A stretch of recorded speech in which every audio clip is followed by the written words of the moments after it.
আসসালামু আলাইকুম, welcome back to our channel. কেমন আছেন সবাই? হোপফুলি সবাই ভালো আছেন, সুস্থ আছেন। চলে আসলাম নতুন একটা ভ্লগ নিয়ে। তো আজকে আমরা যাচ্ছি ছোট্ট একটা ট্যুরে, রাজশাহী ট্যুরে। যাই হোক, প্রথমে আমরা পুঠিয়া যাব। তো সব কিছু আপনাদের সাথে শেয়ার করছি। এখানে ভোরবেলা আমরা রেডিও নিয়েছি, মোটামুটি 5:30টার সময়, আর নাকি 5টার সময়, 5:30 বাদ ছিল মনে হয়, ওইটাই নাকি 6টার বাসে উঠলাম।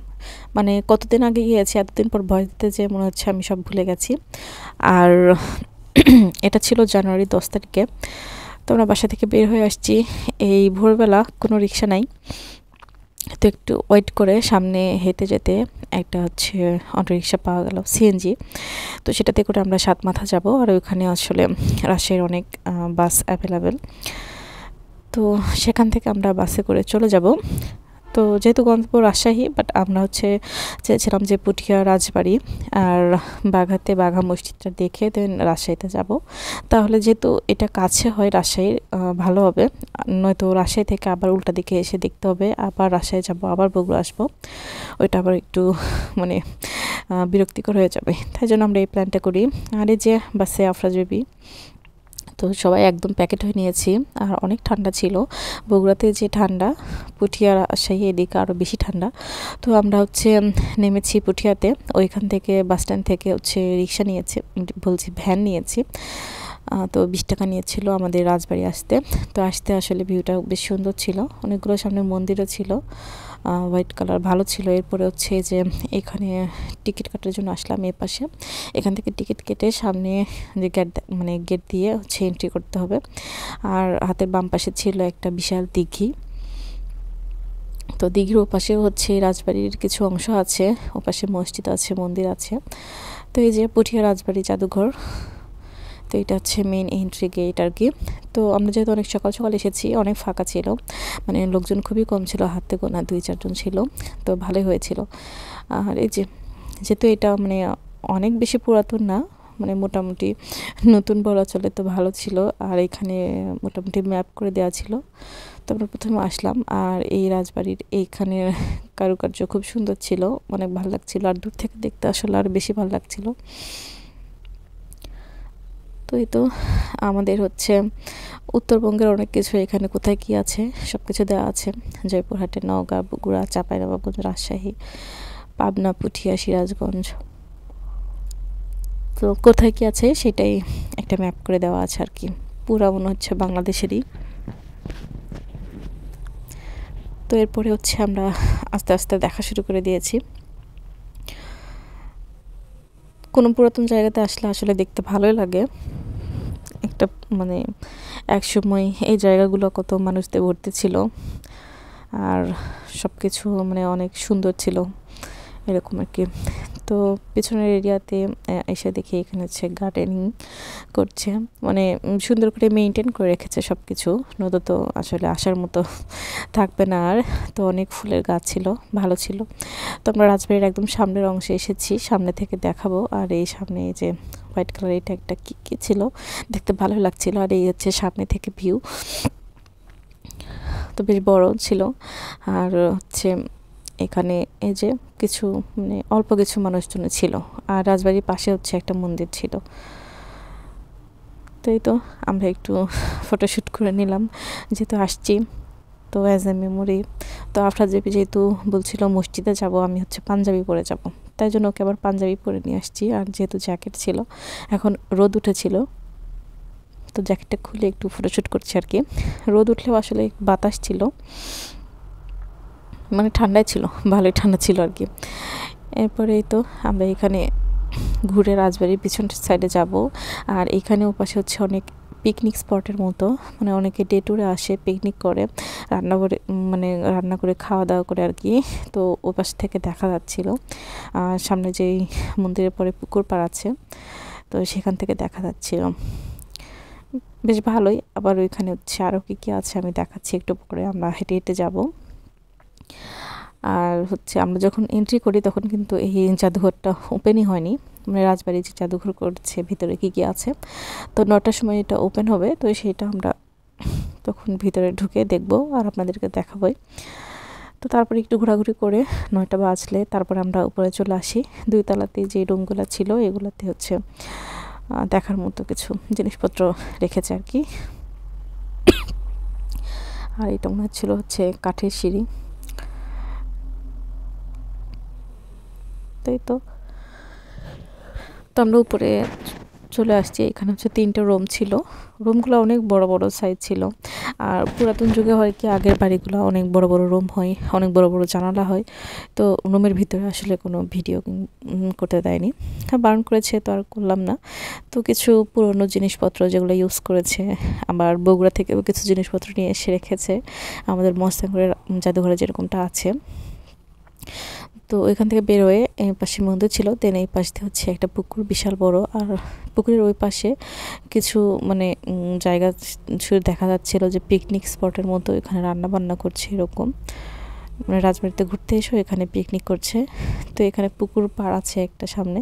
তো পুকুর পাড়টাও আমার কাছে ভালো লেগেছে, পুরাতন পুকুর পাড় হলে যেরকম হয় আর কি, ভালোই। আর এপাশে অনেক ফুলের গাছ ছিল, আর এই গাঁদা ফুলগুলো ছিল শীতকাল, যেটা খুবই কমন একটা ফুল, আবার দেখতে ভালোও লাগে। আফরাজ তো নতুন নতুন গাঁদা ফুল চিনতে পেরে খুবই খুশি, তার কারণ ওর বইও পড়া আছে এই জন্য। আর এই তো এপাশে এসে আবার দেখি একটা বন্দুক দিয়ে বেলুন যে ফাটাই সেই দোকান, মানে এখানেই সেসবও চলছে। তো আফরাজ দেখে আবার তার খুব শখ, সে হচ্ছে বেলুন ফাটাবে। তো ওর জন্য আবার এখানে বেলুন ফাটানো শুরু হয়ে গেল। তো আমরাই শুরু করলাম, আমাদের দেখে আরও কয়েকজন আসলো আর কি। তো এখানে বেলুনগুলো লাগাচ্ছিল। একটু পরে হচ্ছে আফরাজ মানে ওইটা ট্রাই করবে। তো এখানে দেখি পুকুর পাড়, তো দেখে মনে চাইলো যে ওইখানে একটু ছবি তুলি, ভালো লাগবে আর কি। তো এই তো আরও সামনের দিকেও কিছু দূর যাওয়া যাবে, ওইখানে যে রাজবাড়ির এরিয়াটা শেষ, মানে বেশ অনেকখানি জায়গা জুড়ে হেঁটে হেঁটে ঘুরে ঘুরে দেখা যাবে। যেহেতু সকাল সকাল এসেছিলাম, এনার্জি ছিল, ভালোই ঘুরে ঘুরে দেখা হলো। আর এখন হচ্ছে আফরাজ বেলুন ফাটাবে। তো আফরাজ তো আর ওরকম করে পারে না, ছোট মানুষ। তো আফরাজের পাপা আবার দেখিয়ে দিবে আফরাজকে নিয়ে নিয়ে, যেটা বলছে সেটাই ফাটাচ্ছে। তো আমি তো নিজেও পারি না, আফরাজকে কি আর দেখাবো। তো তো এটা ফাটানোর পর আর মনে হয়েছে ছোট ছোট বেলুন কিনবে, মানে বেলুন দেখলে আফরাজ অজ্ঞান হয়ে যায়, এত যে বেলুন দেখালে তারপরে বেলুন নেওয়ার শখ মিটে না আফরাজের।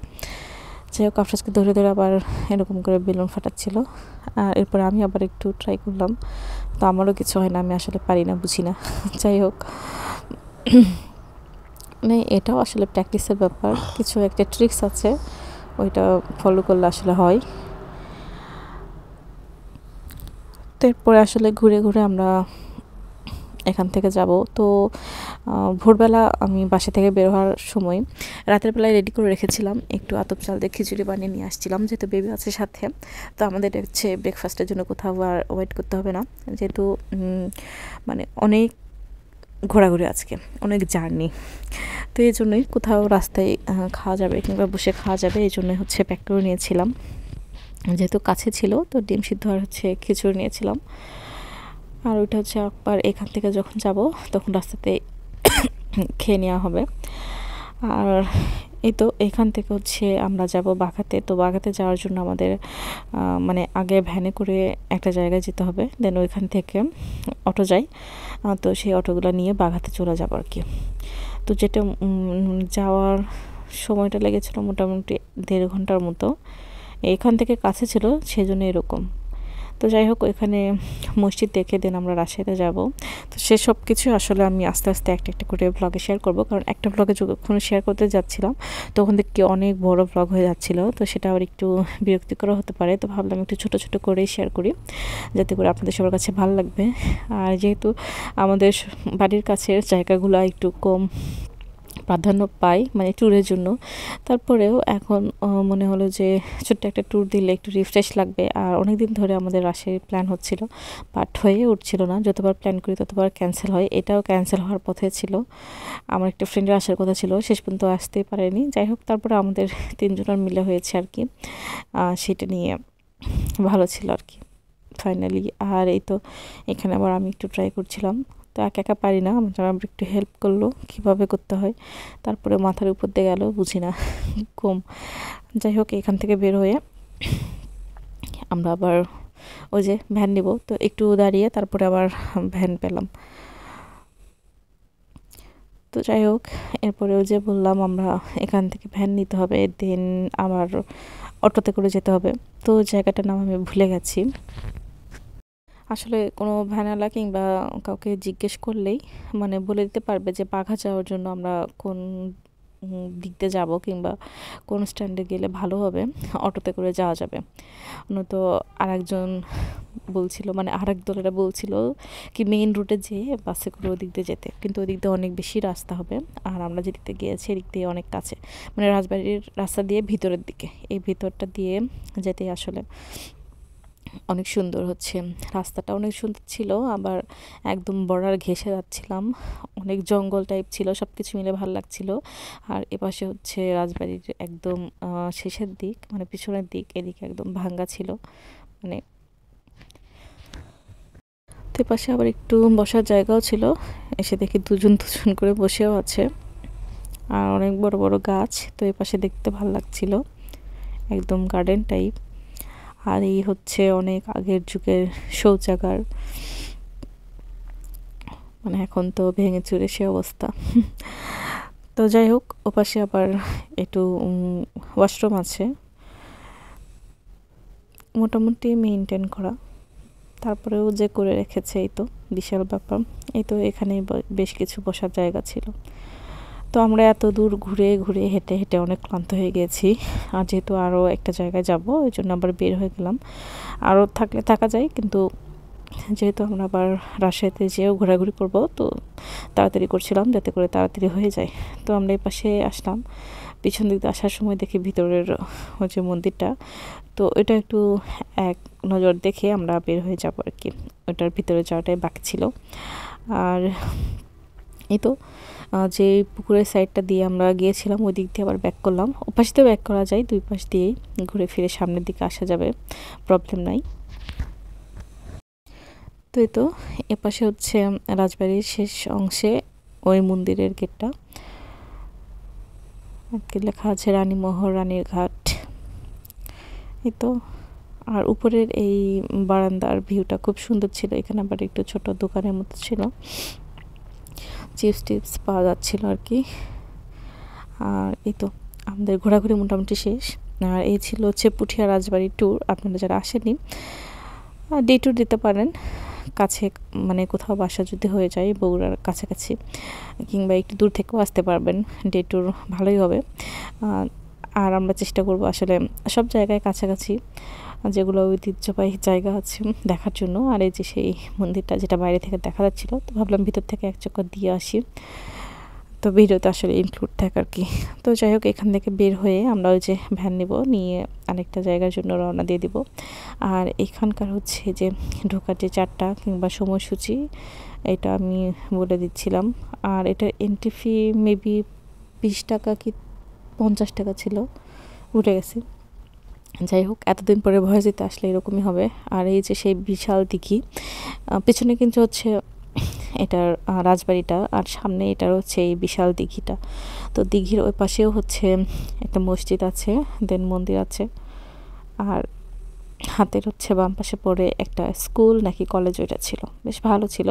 আর এই যে সেই বিশাল রাজবাড়িটা, যেটা কিনা আমরা ভিতর থেকেও দেখলাম, আর ওই ভিতরের জানালা থেকেও দেখেছিলাম, মানে জাদুঘরের ভিতর যেটা ছিল ওইখানে তো আর ভিডিও অ্যালাউ ছিল না। তো আমরা এখানে ভ্যানের জন্য ওয়েট করছিলাম ওই সময়, তো অনেকক্ষণ পরে ভ্যান পেয়েছিলাম, তো আগে বের হয়ে ভালোই হয়েছিল। তো যাই হোক, নেক্সট ব্লগে দেখা হবে। আসসালামু আলাইকুম।